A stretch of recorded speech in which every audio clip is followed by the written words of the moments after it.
Hi, welcome to Game U. Today I'm going to be your instructor, but you can just call me Coach Kyle. What we're going to be doing is helping you create your first video game. Now I know what you're thinking, game development, game design, that can be confusing and also complex. But what we're going to be doing is we're going to be using a simple engine, and this simple engine is going to be called Construct 3. And I'm going to show you the ropes on how to use it.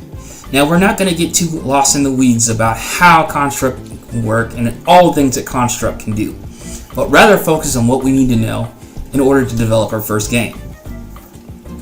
So let's focus here. We're on the start page for Construct. Looking here, we have a few options. We can open an existing project from the cloud, file, or project folder, but we're not going to worry about that. Today, we just want to focus on making a new project to start our new game. So the first thing we have to do is name our project. We'll just call this Simple Game. Alright. The aspect ratio, or the landscape for 1080p, is fine. Our viewport size and our orientations are fine. We don't need to worry about that. Our event sheet, we'll start with the event sheet one. And what we want to focus on is if our event sheet is going to be responsible for all our programming and coding that will happen in the game. Now don't be too concerned, you're not going to have to type lines of code for this to happen. What we'll do is we'll use visual coding. This would be a little bit easier because it's a graphical interface where we can select our code and create the logic behind what our games do. So just remember, event sheet is where the logic for our objects and how our game happens. So let's go ahead and create our first game. Here we are.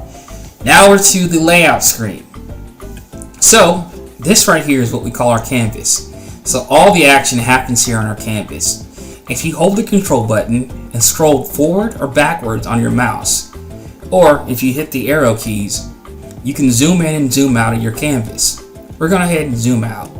If you look on the edge and on the bottom, you'll see perforated edges. These perforated edges are going to be the edge of your vantage point whenever you run your game. So when we start to run our game, we'll notice that if we go past these perforated edges, we won't be able to see it on the first screen. So let's not get too overwhelmed. Let's explain a little bit about our environment and the different options we have. Let's look at the left-hand panel. Here we have our game name, so we call it Simple Game. The version and description, author, email, and websites are all optional fields. So don't worry about it, we won't need it for today's game. Our background color, splash color, and even our theme color aren't going to be important for today's game. Our first layout, we can select that, and it's going to be our layout 1. And we'll change that layout name to something different here. So that way we can have a little more specific understanding of what our layout can be called.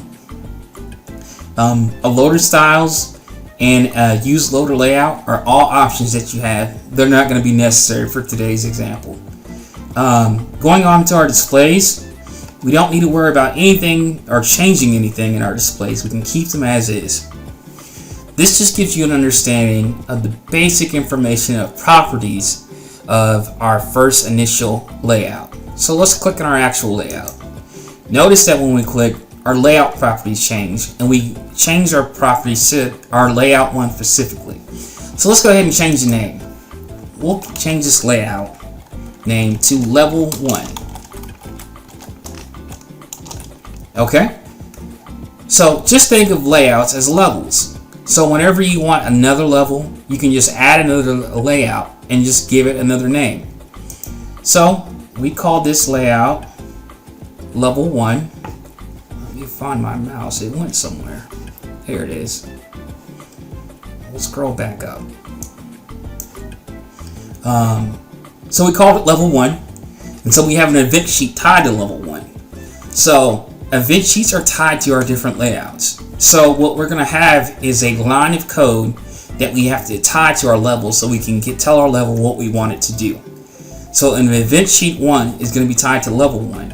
We can change the name of the event sheet if we want to, just to make it simpler, but we'll do that later.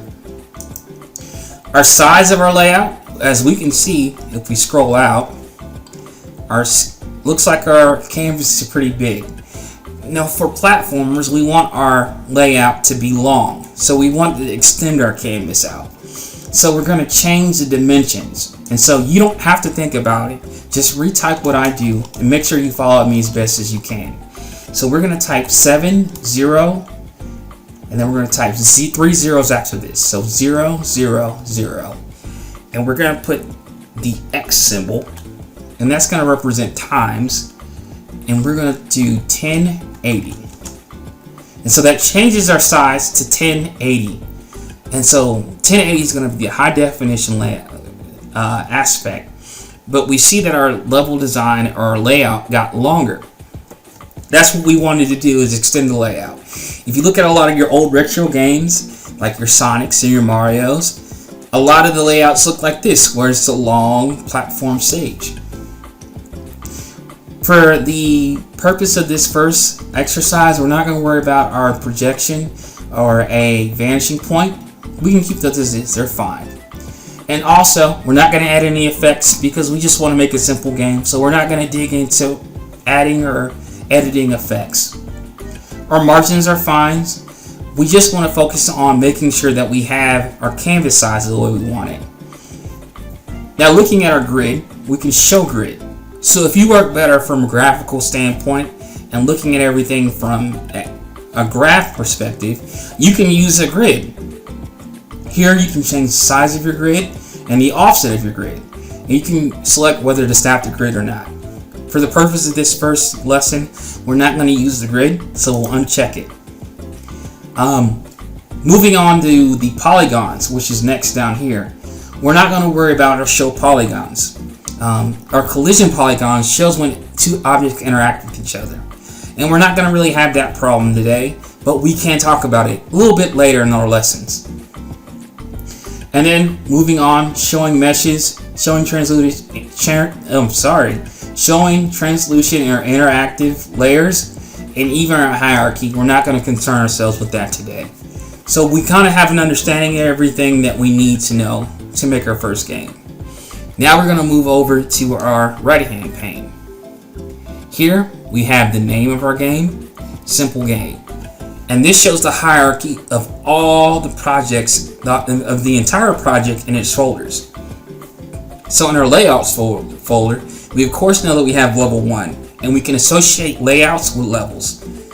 Event sheet, we can look at event sheet 1 exists and under our event sheet subfolder. So what we need to understand there is that all our events, a logic for each of our levels, are going to be under our event sheet. So we'll change the name of this event sheet to level 1. Alright. Then we have our scripts, object types, family, and timelines. We're not going to concern ourselves with that. We'll get into scripts, objects, and families more when we start using sprites, and we have to understand where our objects interact at and what level they interact at. So we're not going to spend a lot of time with that today. Now, sound, music, videos, and fonts, something that you can use to make your game more creative. It adds a level of life to your game. But we're not going to be focused on that because we won't need it today for our game.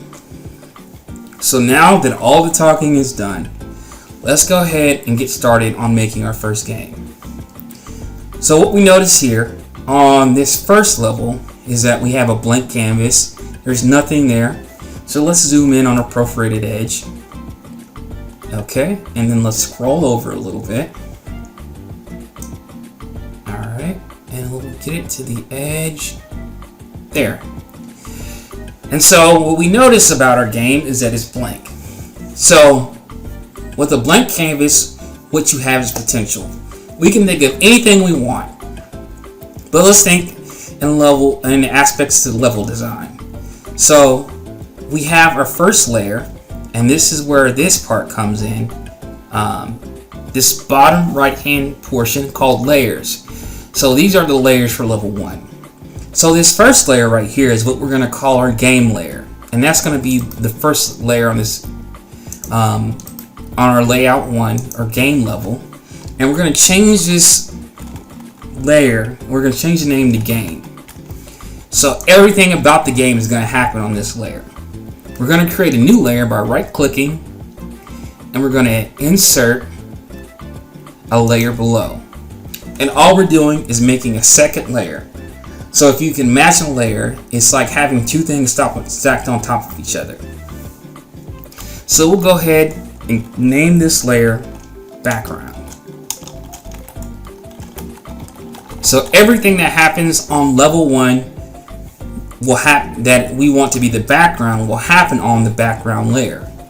And everything that we want to happen on the game layer will happen on level 1 layer game. And so it's just the association. So background will be on the second layer.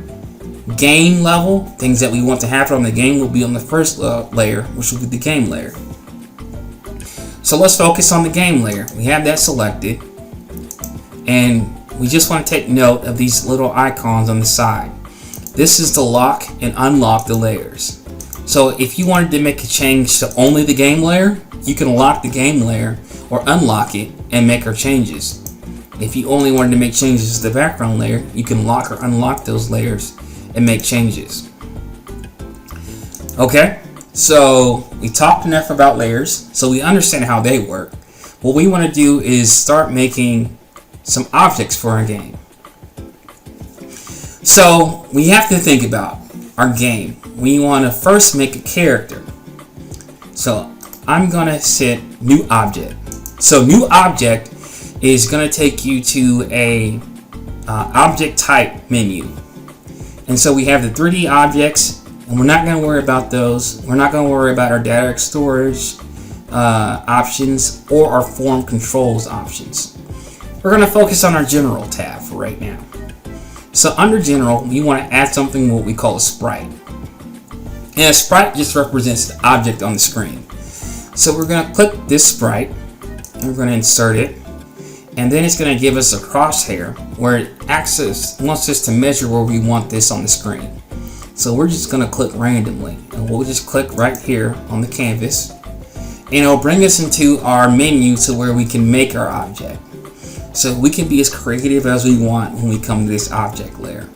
So in this menu, you can add whatever you want, create whatever you want, using the tools located on the sides here. So these are typical of what you would see like in a program like MS Paint, Paint.net, or even Adobe tools.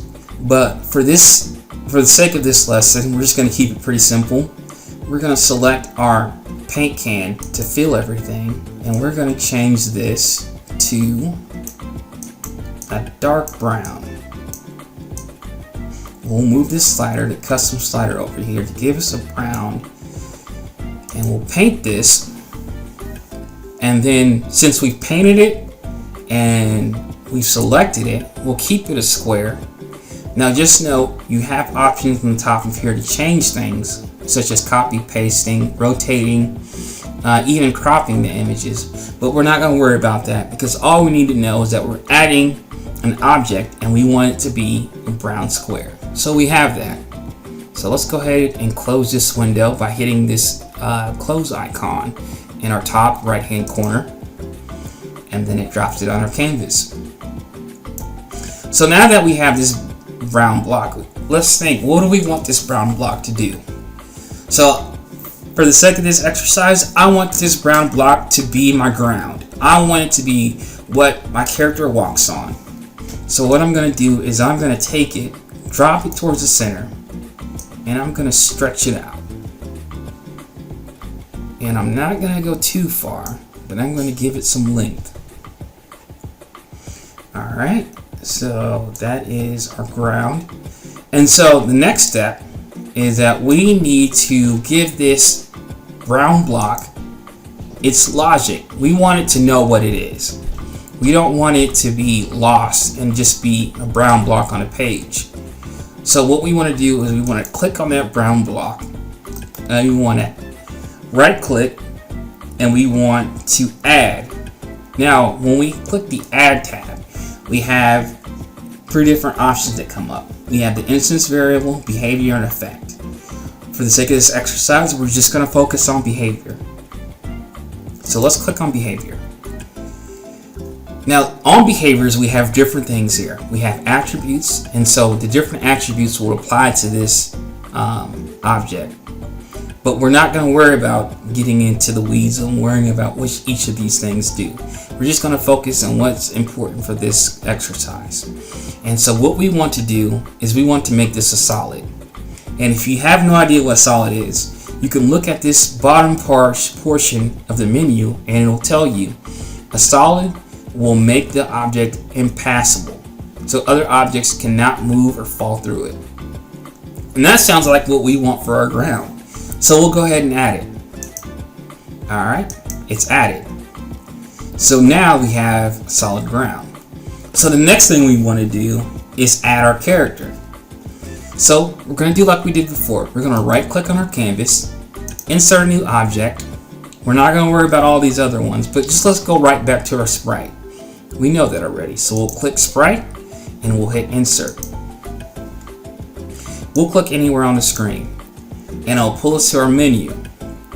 So I'm not going to get too creative here. I'm just going to make a simple red block. And I'm going to use my paint can filler. And I'm going to color it red. Now we're not going to be too concerned about animations for today. But animations will be another thing we'll talk about in later lessons. On the bottom of the animation panel, you will have different properties you can add to animations. So just know that these exist whenever you create an object. Alright, so let's get back to our player. Alright, so we'll go ahead and close this because we have our basic player. Alright, so we have our player. We'll make him long and skinny and cut him down the size a little bit. So what we want to do before we go any further is that we now have two objects that showed up in our object folder. So let's pan over to our right hand side and look at object types.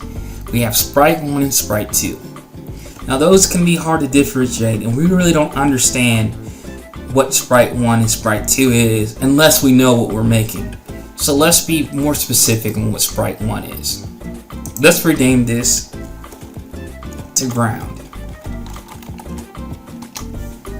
And then we'll rename this sprite to hero. Okay, so we'll go ahead and close that. So we have our hero and we have our ground. Let's run it, see how it works. Alright, so we have our hero, we have our ground. They're just stationary, they didn't do anything. So what we have to do is assign logic to our hero, just like we assign logic to our ground. So we want to be able to tell our hero what we want it to do. So let's right click and let's add a behavior. And so let's scroll down till we get to platform. So it gives us a quick sample. Platform, jump and run along platforms are solid objects or jump through objects. That's kind of what we want our hero to do. So we'll go ahead and add that to him. So now we have to add one more thing. It's because we don't want our hero to fall through our ground. So we add another behavior to it. We make him a solid. So now that we added our hero with our solid and our platform behaviors, let's see how we interact with them when we hit the play button. Okay, and he dropped onto our solid ground, and if you see, he can jump up and down. So what I'm doing is using the arrow keys, the left and right arrow keys, to make our object jump up and down. I don't want you guys to get too excited, but you made something really cool right now. You have a working character in a game. Alright? So we need to do a little bit more to our hero. Let's give him a face. So we'll click on him. We will switch over to our pencil and we'll drag this over to black. And so I will make eyes there and there and give him a little smiley face. And then I'll switch and I'll add white in there. Alright, he's a handsome looking guy. Alright, we'll go ahead and close this out because we have our face, and then we'll run our layout again. So now we see that our character, when we move him left and right, his face stays stuck on the right side. He doesn't change his direction. So let's let him run to the edge. And he runs off the edge. Alright, so we need to add some more things to our hero. The first thing we want to add is another behavior. This behavior is called scroll to. And what we want to happen is whenever our object moves or our hero moves, we want the camera to scroll with it. So we'll add that and we'll run the layout. So now we can see that our character looks like it's moving, but he looks like he's stuck in the middle. But he's actually continuing to scroll right. And at some point we'll reach the edge. And there's the edge of our screen. So we can tell that our characters are moving, but the face is off-putting and it's kind of confusing because it doesn't change with the direction. So this is where our event sheet will come in handy, and this is where we assign logic to our character. So we're going to go into our event sheet, and we'll go ahead and switch to our right hand side and go to level 1 event sheet. So this is where our coding happens. And so again, we're using visual coding, so we're not going to be worried about typing lines of code, but we're going to be creating it. So this is just telling us, hey, this is an empty event sheet. In order to add events, just double click. So we're going to make sure that we have everything named correctly. So we have hero, ground. We're looking on the event sheet 1, level 1 for our layouts. We need to add one more thing. So let's go back to level 1. We're going to add a new object. And we're going to call this keyboard, because we're using a keyboard to control our character. So we want to be able to make code around a keyboard. In order to do that, we have to add a keyboard to our project. So we'll go ahead and insert the keyboard. We inserted it, and our keyboard is now added. Now we can go back to our event sheet, and we'll go to a level 1 event sheet, and we'll go ahead and add an event. And so for this first one, we want to go to keyboard. And so this is the conditions of our code. So this is going to be our statements, or the start of our line of code. So what we're going to do is select keyboard,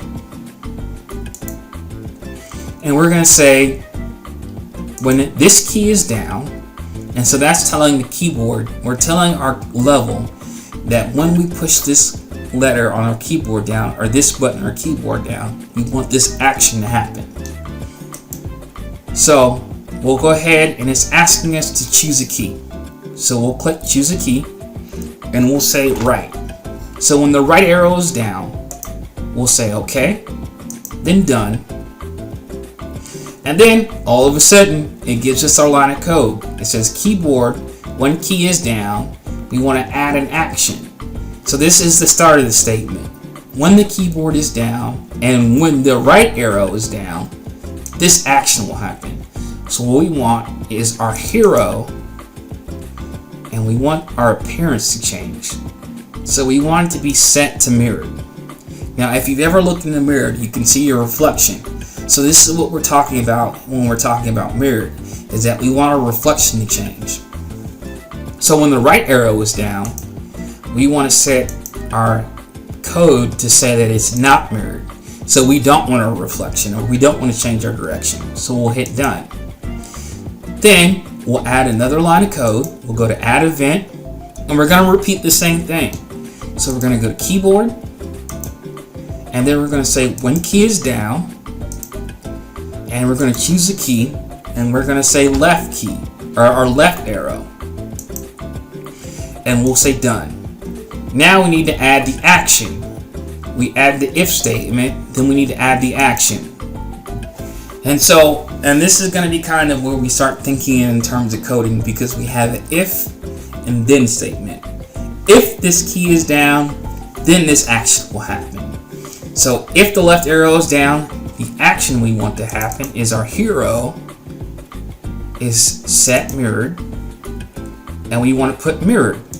Hit done. Now, you don't have to do your code just like this, we have things called OR statements or else statements, and that we'll get to that in later lessons, and that will be a little bit more confusing and complex, but it will work in certain events. But right now, I think we have a good start of our code. I think when we put the right key down, we're not mirrored. And when we push the left key down, we are mirrored. Let's see how that looks on our game. So let's go back to level 1. We'll hit play. Alright, there's our character. So we're hitting right. He's moving right. Now when we hit left, he turns. We created that. That's pretty cool. So left and right turns our character. Awesome. So that's how the logic or the code helps your game become more robust and more cool to look at. So the more code that we can put in, the more things we can do with our game. So now let's go back. We did talk about our background, and it looks pretty boring. There's just a blank white background. So how do we change that? We go to our background. We want to right click on our canvas. We want to insert new object. And we're going to go back to our sprite again. We'll click anywhere. And we'll go ahead and pick a blue background because that's the color of the sky. And so we'll go ahead and make it lighter. And we'll paint it with our filler. So we'll pick our filler, paint it blue, and close. Uh-oh, we ran into a problem. We can't see our background. And it's not because we have our screen locked, but we need to do something to our game layer. So here on our game layer, we'll go to our left-hand pane, and we'll look. And we have this option under appearance, which is transparent. Transparent will allow the layer underneath it to be visible. So let's click transparent. Uh-oh, now we can see it, but it's too small. So let's go ahead and fix that. So we'll go back to our background layer, and then we will stretch this the size of our canvas. Alright, up there, down there, and we'll pull it close to the length of the game. Alright, not too far. And let me scroll over a little bit because I want it to go down as well. There. What do you think, guys? It's a pretty good looking background. Okay, so let's see how that affected our game. So we'll hit the play button. Wow, now we have a background. I think we're cooking with oil now. There's some steam coming out. We have what we call our first simple game. We have a background, we have a character that changes direction, and we also have a character that jumps. And we can walk to the edge, jump, and turn around. Well, I want you guys to feel accomplished. You did a great job in making your first game. So this is going to be the first of many lessons to come. So take your time, be creative, add what you want to your game, make it unique, make it cool. But most of all, have fun. And that's why I'm here to instruct you. Is to make sure you have fun, but also to make sure that you can make your own game.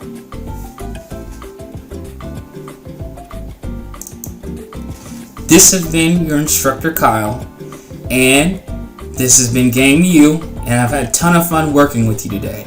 Hopefully there's many more days to come. Thank you.